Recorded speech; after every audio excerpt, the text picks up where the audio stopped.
Em chào anh. Hello Nam. Ok, em share cho anh ha.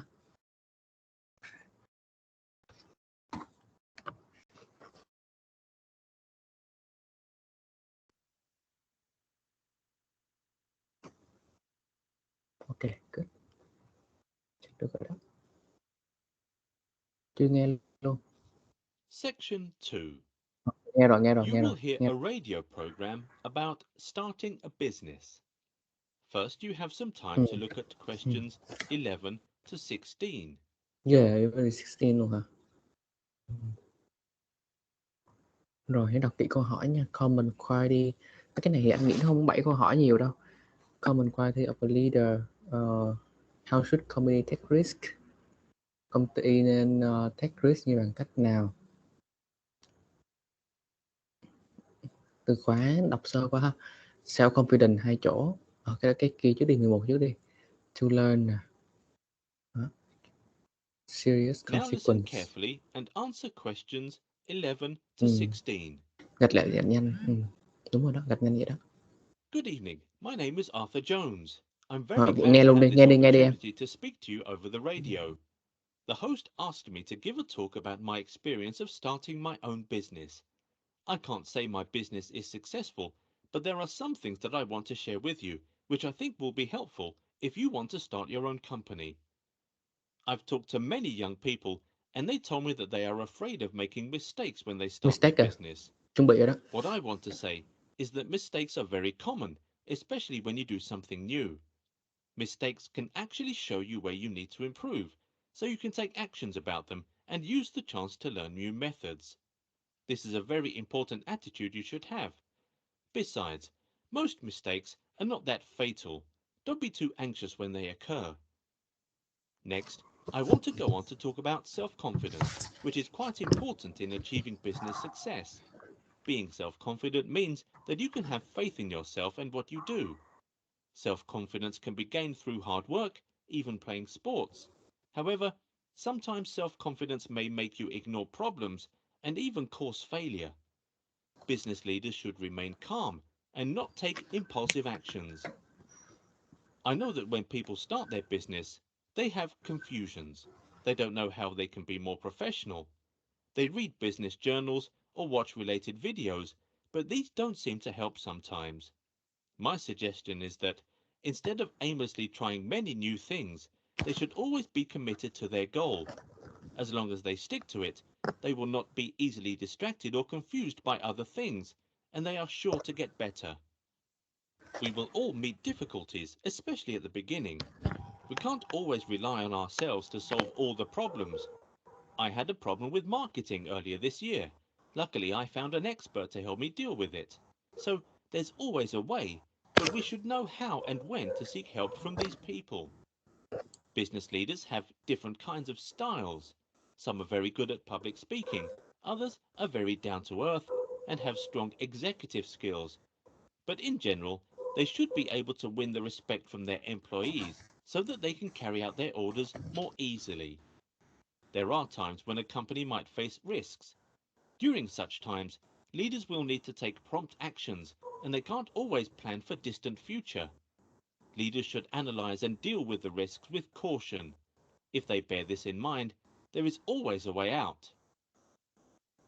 Before you hear the rest of the radio program, you have some time to look at questions 17 to 20. Ngừng tạm. Mình dò với nhau đã. Ok không Nam? Thế cũng dễ mà, đúng không? Câu 11 em chọn B. Đúng rồi. 11B đúng rồi. Nó có nói A như 12 là gì? 12A. 12A đúng. 13. 13C. Good. 14. 14B. Đúng. 15. 15C. Good. 16. 16A. Ôi, chuẩn hết. Good. Chuẩn nha. Hả? Làm cái này multiple choice hay good hơn rồi đó. Hay tại chưa tới section 3 ta. Đâu cái này dễ mà. Đây cái này. Cái này cần. Đúng rồi.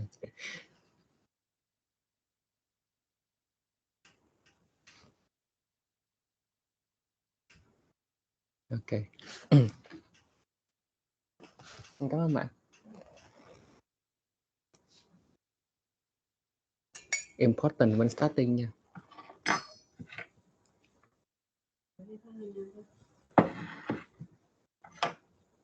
Now Cứ gạch listen nhanh. and answer questions 17 to 20.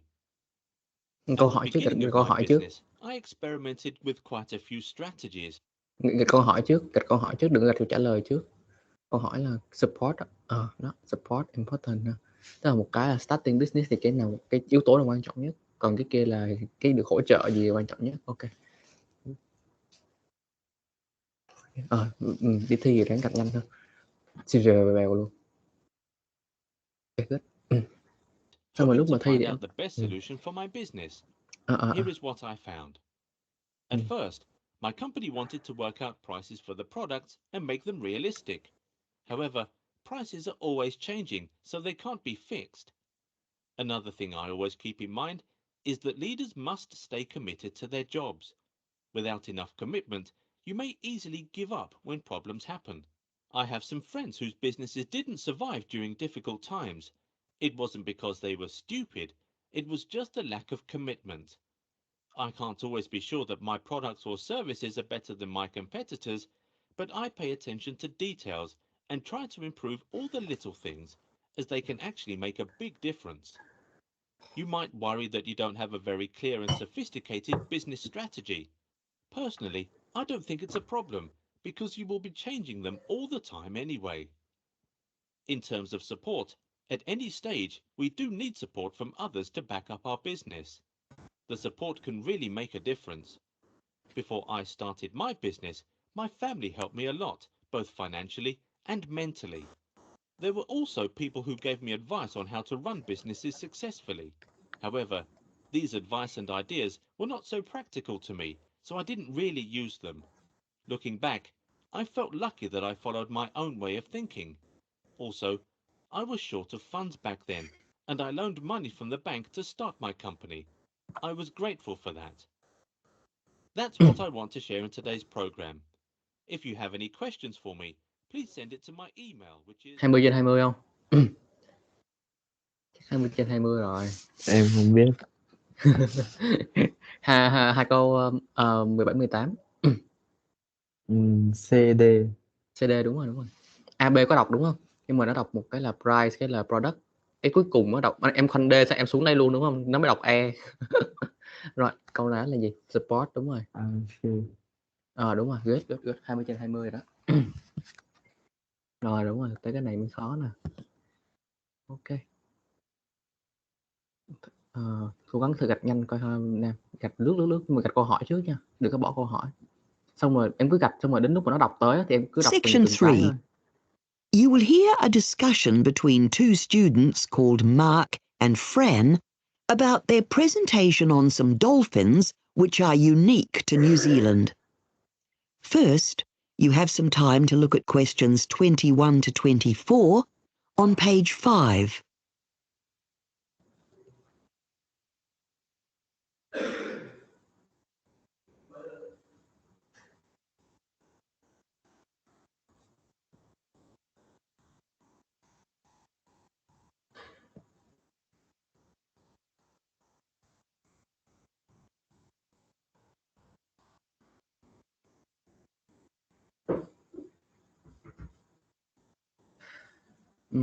Nhanh rồi đó, good rồi đó. Now listen carefully and answer questions 21 to 24.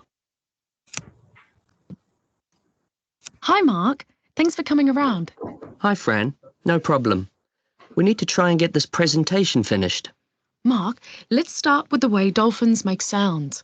Well, we all know that dolphins make clicking noises to communicate. Yes, they have tongues and larynxes as humans do, but what's really strange about the dolphin is that the sounds are focused through an extraordinary organ called the melon, which most other sea mammals don't have. So, shall I take over from there and speak about the different dolphin types? I want to share what we found out about those rare dolphins that are special just to New Zealand in particular. Yeah, great. Put the emphasis on them. The rarest of all is the Hector's dolphin, isn't it? They are endangered, aren't they? I think that's mainly because so many of them get tangled up in fishing gear, especially gill nets, and die. I know that some conservationists are worried about the impact of the tourism industry on dolphin numbers, but I don't think that's a problem yet here. Also, remember that this species has a very long reproductive cycle, so their numbers don't get replenished quickly. Yeah, that's really sad. But at least the New Zealand government established a sanctuary for them, didn't it? The fishing industry was against it, but I remember reading that the general public were very supportive of the decision. It was a consequence of a study done by some marine biologists. Having a protected breeding area has made a big difference to the dolphin population already. Yeah, I think their numbers have swelled to over 7,000 in total, with a tiny group of just 89 living down off Southland, nearly 2,000 living near Christchurch on the east coast, and the biggest group surviving off the west coast. It's pretty wild country over there, so I guess there aren't as many tourists and fishermen to disturb them. Ôi anh Miss quá trời luôn. Tôi bật cái gì vậy to? Tôi bật cái gì ồn quá vậy? Bút gì đâu. Có đó là gì Nam? Con không bớt là gì? Em chọn C, em bị miss. Em Anh bị cũng miss. Miss. Hình như câu C đúng rồi. 22 là gì? Em chọn A. Đúng rồi, 22A. 23, 24 anh Miss luôn á. 23 em chọn B. Hình như C á. Hình như là B hay C? C. B à? Câu 24 là gì? 23B, 24C. Vậy hả? 24 nghe được hả? Em nghe cái đoạn cuối nó nói rõ là cái The West Coast, The Big Kiss. Thế chắc đúng rồi đó. Tiếp ha. Before you hear the rest of the discussion, you have some time to look at questions 25 to 30 on page 6.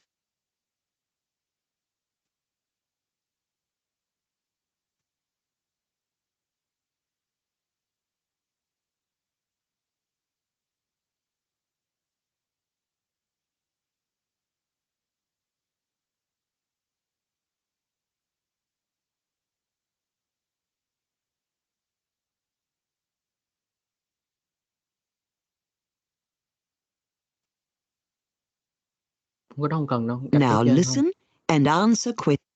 Cái trên thôi. Cái special characteristic thôi. Ráng đọc kỹ á. Hồi nãy á, mấy cái nào em càng đọc kỹ thì em càng nghe được. Rồi không kỹ là hơi khó nghe á nha. Rồi, ok, cho nó nghe luôn đi. Questions 25 to 30. Okay, so how do you suggest I structure my part of the talk?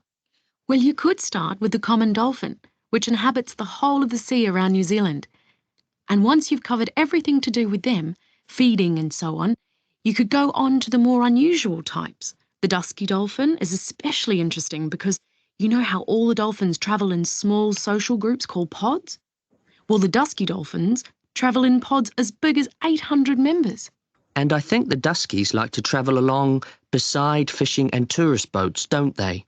Whereas the Hector's dolphins are different in that they prefer to go in the wake of boats, that is, coming along in the rear. Yeah, they do.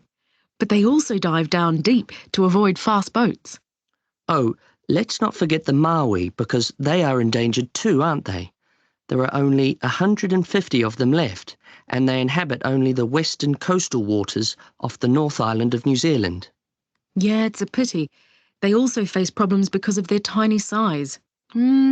Now, the orca is actually a dolphin too, right? Yes, surprisingly. So I'll include that in my talk. People call them killer whales, but in fact they're not whales. They're a huge and very fierce type of dolphin. In New Zealand, Kaikoura in the South Island is the best place to spot orcas swimming by, so people mistakenly think that's where they live. But actually, orcas cover vast distances. Let's not forget to mention the bottlenose. It's bigger than nearly all the other dolphins, even the common dolphin. Oh, but still not as big as the orca, right? That's right. Well, I think that's our presentation done now. That is the end. 25 là gì? Em bị miss mất câu đầu với câu cuối. Không rõ lắm. Câu đầu hình như là Đoán thử xem câu 26. Câu 26B. 26 thì trước đi. 26B đúng rồi. Vậy thì gạch câu B. Usually in large group đúng không? Rồi câu 27 là gì? Vậy em chọn A. Có hai cái, em hai cái bowl đúng không? Nó là behind bowl hay là ở dưới bowl? Hai cái nó nha. nó bảo cái gì mà swim below the boat to, để tránh mấy cái thuyền to thì phải, không rõ lắm. Below là below là ở dưới á. Below là dưới, là beneath á. Behind. Behind là sau, là nó là nằm sau. Còn beneath là dưới, swim beneath á, câu D á. Vâng. Đó. Đúng không? Em nghe đúng rồi đó. Cái này quan trọng là phải đọc nhanh nữa nha, nhiều khi đọc không nhanh là cũng không biết được. Beneath là dưới đó. Rồi câu 27. Vậy em chọn F. F. Đúng rồi. 28. Đâu, từ 27. 27. 2 28 chứ, 28. nhầm, 28 chọn F, còn 29 chọn Rồi. 29 chọn H. Kayukura đúng rồi. Ủa, thế 29. cô 30 em cũng không biết luôn. Em từ từ. Vậy thì nó còn mấy câu? A, C, E, G đúng không? A, C, E, G. Câu 25 bị miss hả? 25. Câu A là em phải loại nha, tại vì nó là câu A là cái câu mà nó để 7 cái vụ và nó 7 với câu D á, cho nên có thể loại câu Vâng. A. câu Thì câu 30 hình như là C vậy. 30 á hả? Chắc phải không? Nó có nói gì không? Em nhớ không? Lục lại trí nhớ xem. Em nhớ cái lúc cuối cuối nó bảo cái gì mà along the coastline gì đấy, along gì đấy không rõ. Thì Yeah. thì chọn C. Maybe anh thì chọn G. Con 30 chọn G. Nó cũng bự đó, mà nó không bự bằng cái con Ocas. Anh nghe là vậy. Thôi chọn G cũng được. Thế Thế thì câu 25 chọn C. Tại vì E thì em cũng C. câu E nó bị ngược với câu B á. Câu E là solitary, là một mình đó. Kalikura. Rồi cái này chắc dễ với em rồi. Chà, sẽ trình 3 căn nha, nên bà phải đọc nhanh đó.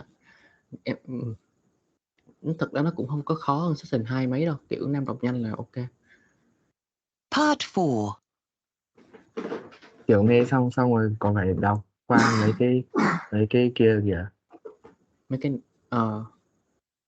cái tiêu đề trước đúng không? Vâng. Nói em phải đọc nhanh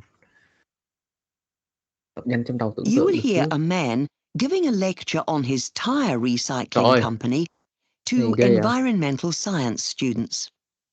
First, you have some time to look at questions 31 to 40.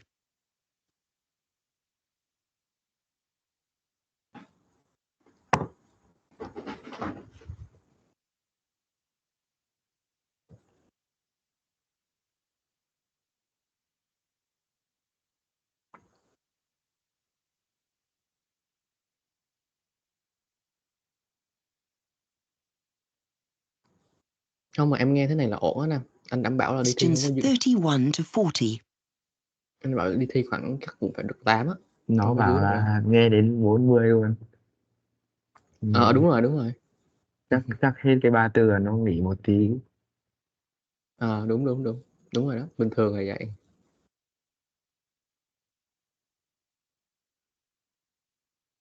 Không, mà em nghe thấy là tốt á, anh thấy em nghe tốt á, đi thi có thể được 8 á. Cố gắng 8.5 nữa coi. Tốt hơn anh đợt đầu mà anh vẫn được 8.5. Nói chung đi thi nó còn hên xui nữa. Nghe xuống câu 40 luôn mà em gạch xuống dưới luôn. Ủa, nó cách ra hả? Vậy. Không, nó sẽ đọc Now ngược listen luôn á. carefully and answer questions 31 to 40. Good afternoon. Ok, cái này dễ I'm mà. the Managing Director of Melectra Technologies, and we're involved in recycling tyres from vehicles such as cars and trucks. This might not sound new or exciting, but the method we use is quite radical compared to traditional tyre recycling methods. We strongly believe that the business of recycling tyres is crucial, as amazingly, every month in Australia alone, the number of old tyres that are discarded exceeds 1.5 million. And when you look at the figure globally, it is a staggering 1.2 billion each year. For decades, various recycling methods have been trialled with varying degrees of success.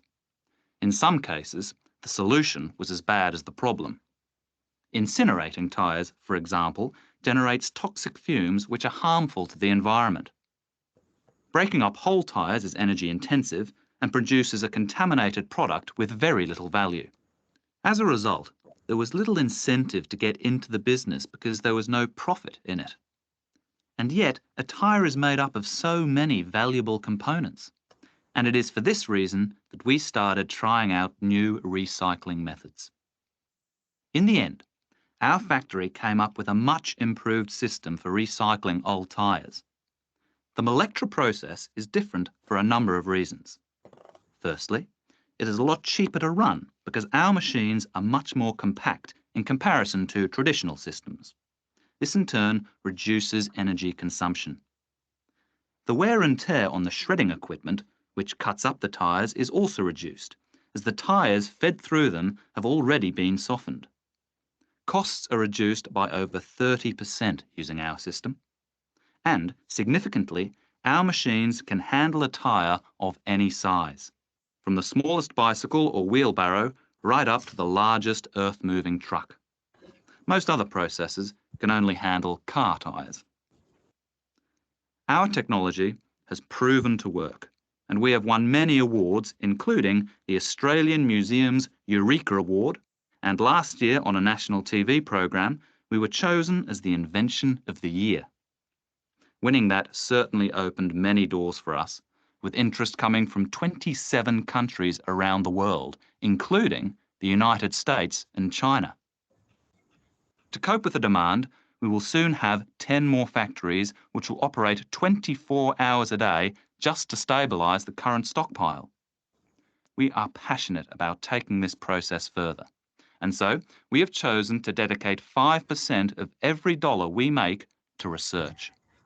In this way, we can ensure we are always the best in the business.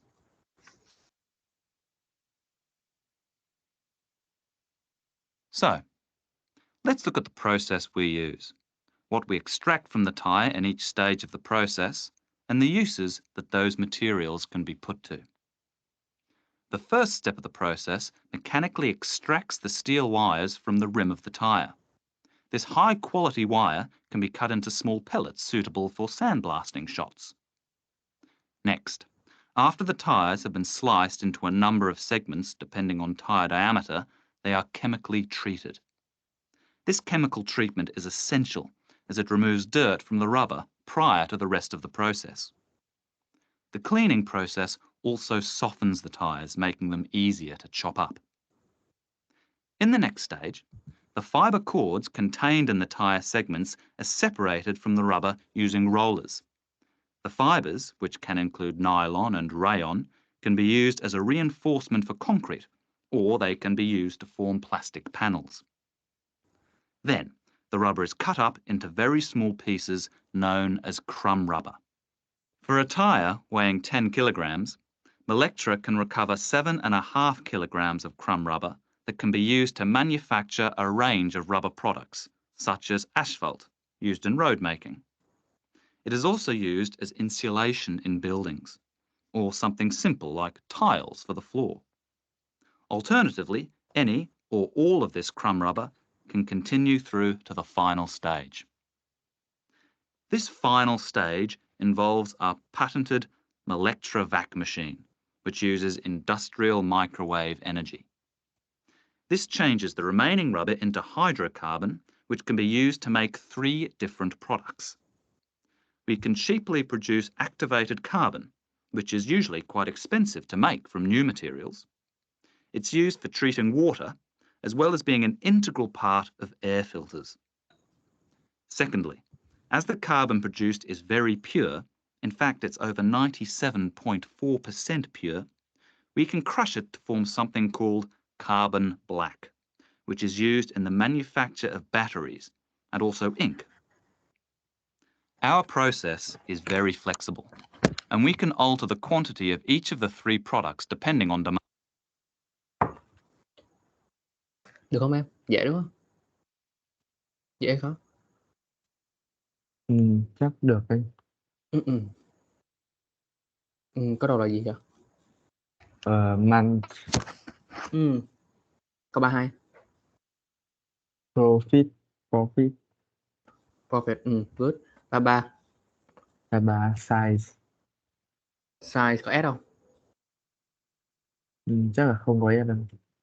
Đúng. Rồi, 24. 34. Đáp án là research. Research, đúng rồi đó. Rồi, không có S luôn nha. Research là một cái việc thôi. 35. 35 là wires. Có S không? Có. Có hả?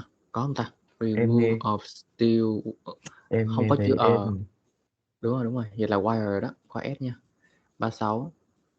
Đó là dirt. Có S không? Không có. Cái dirt đó không phải là đếm được thôi. Không phải là a dirt hay là two dirt, nó là dirt thôi, đất thôi. Đúng rồi đó, không có S. 37. 37 là plastic. 38. 38 floor. Floor, good. 39. 39 là water. Water, good. 40. 40 ink. Đúng rồi đó. Ôi vậy bị mình cái phát 3 thôi. Hay là cái phát 3 bữa nào Nam thử kiểu như là cái phát 1 phát 2 dễ đúng không? Em có thể liếc qua phát 3 em đọc trước thử cách đó coi sao. Anh cũng chưa thử bao giờ cả. Chắc đi thi thử coi sao. Cái phát 3 khó rồi.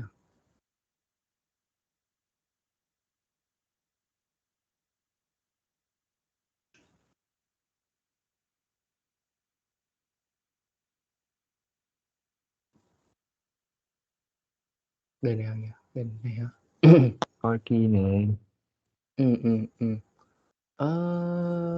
Đáp án nhớ không? Anh chả nhớ nữa. Ủa? Em ghi hết vào. Hả? Em ghi hết vào giấy mà. Em thử đếm coi em được nhiêu câu. Cái phát 3 coi, phát 3 B A B C hả? Phải không? Anh chả nhớ nữa. Phát 3 câu đầu tiên là B hả? Cái head gì đó đúng không? Anatomy của cái head. 22 là A. Chả nhớ. Lúc đầu em định chọn B rồi nhưng mà nó không nói cái hết em lại chọn cái khác. Không, Chắc nó paraphrase thành cái gì không biết. đúng rồi, nó có nói là cái cơ quan đặc biệt của cái con đó. Nhưng mà nó không có nói chữ head. Thì anh thử thấy hơi lạ. Cái cơ quan đặc biệt của cái con đó làm cho nó thế nào á. Cái kia là 5 câu hả? Cái câu multiple choice 5 đúng không? Hay là 6? Hay là 4 nhỉ? Chả nhớ nữa. Multiple choice 25 là cái câu đầu tiên em nghe đúng không? C đó. FHG đúng rồi. Câu 25 trước đúng rồi. 25 là C đúng rồi đó. Em chọn đúng rồi đó. Ngẫu nhiên đúng. Loại suy đúng. C B A F H G. C B. Của 27 em chọn A đúng này. Ủa, 27A hả? 27 cái Hector em chọn A đúng này. Bị 2 hả? Bị 2 là phía sau mình nhỉ? Anh nhớ là ở dưới mà. Hay là nó không có chữ slow moving ta? Maybe, chắc vậy. Nhưng mà cái kiểu này nó sẽ có 2 câu gần giống nhau á. Em đúng rồi đó, FHG, ok. Ở trên kia Money, sign, profit, while that practice. Ok, đúng hết. Vậy là bị phần 3 thôi đúng không? Vậy chắc 8 rồi. Phần 3 sai mấy câu vậy?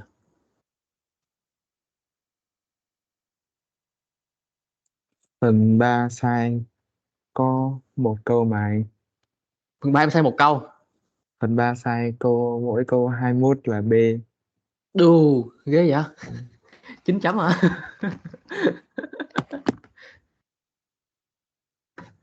Oh, 9 chấm luôn, ghê. Hình như đề dễ sao.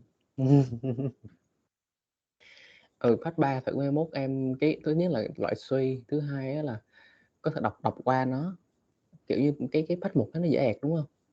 Lướt qua đọc thử. Phát mục anh thấy chả dễ khó gì luôn á. Nhưng mà cũng phải cẩn thận nha. Để anh thử cái strategy này coi. Hả? Sao sai có một câu vậy? Câu nào sai? Sai có mỗi một câu 21 rồi. Em á hả? Thì Ai biết? cả bài sai mỗi một câu thôi. Ai biết em? 9 chấm.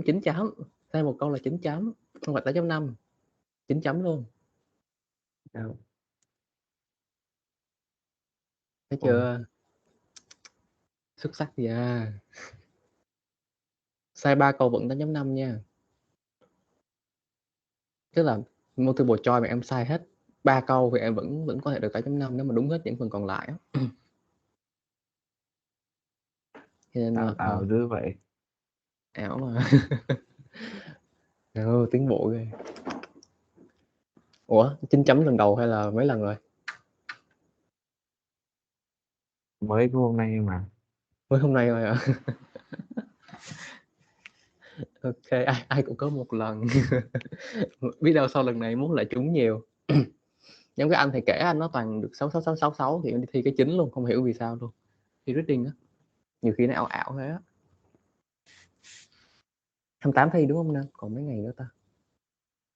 Anh nghĩ là 27 mà 26 là thi nói rồi. ủa, thi nói trước hả? Thi nói trước. Ồ. Không hiểu luôn cái lịch nó nói thi nói trước. Ok. Ok, good. Good. Rồi, vậy thôi. Ổn rồi đó Nam, anh nghĩ là listening cứ đặt mục tiêu trên 8 đi. Reading cũng vậy nha. Giờ học gì à? Thôi chắc nghỉ ha, thứ sáu học tiếp ha, cũng trễ. End on 2 luôn. End on, em đang 2 thì end luôn. Ha, thứ sáu học tiếp luôn. Phải viết bài nha, viết bài cho anh chấm nha.